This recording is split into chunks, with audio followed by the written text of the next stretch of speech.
Spokesperson for the second respondent in the 2020 presidential election petition hearing, Agyapong has said lawyers for the President and Electoral Commission chair do not have interest in showing their English prowess, but argue out their case out according to the law.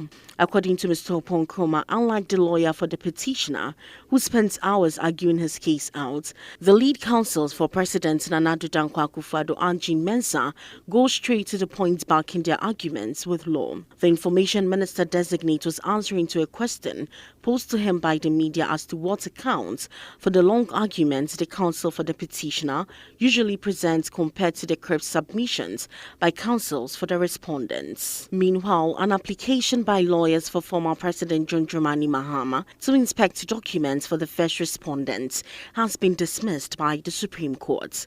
The Chief Justice Eleni Abua, who read the ruling on behalf of the justices, said the proceedings so far shows that the petitioner has copies of the documents which are subject of the application. Notice that counsel for the petitioner sometimes has about an hour. In fact, today you noticed from about 9:30 something to about 10:30 thereabout on his feet making arguments.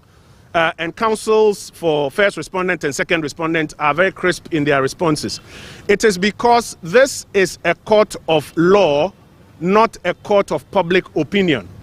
When you make an application before the court, you must satisfy what the law requires and back it with authorities that are relevant or the legal invocations that are relevant. For example, if you recall the application for leave for supplementary, counsel for the petitioner was on his feet for several minutes.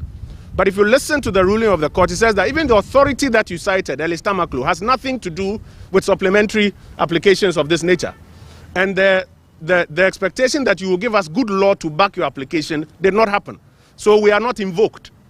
Counsels on our side, you would notice, are limiting themselves to the law and the legal requirements, are not necessarily arguing with the bench, and are speaking to matters of law. So what does the law say? That is what we are interested in. Also, another application to produce an additional witness for the petitioner, however, is pending following an admission by petitioner's lawyer that the potential witness is indisposed with health complications. Lead lawyers for the parties involved retired to the chambers to deliberate since their illness could not be publicly disclosed. However, after a 20 minutes in-camera discussion, the Chief Justice Kencity Media adjourned the hearing to Friday, February 5, 2021, without speaking on what was dialogued behind closed doors. The Speaker of Parliament, Mr. Alban Bagbin, has warned members of Parliament MPs who have tested positive for COVID-19 to stay away from the House or be named publicly. According to the Speaker, some MPs who have tested positive for the COVID-19 disease were still showing up in the parliamentary chamber. Speaker Bagbin gave the warning through First Deputy Speaker Joseph Osei-Wusu, who was chairing proceedings in the House on Wednesday in Accra.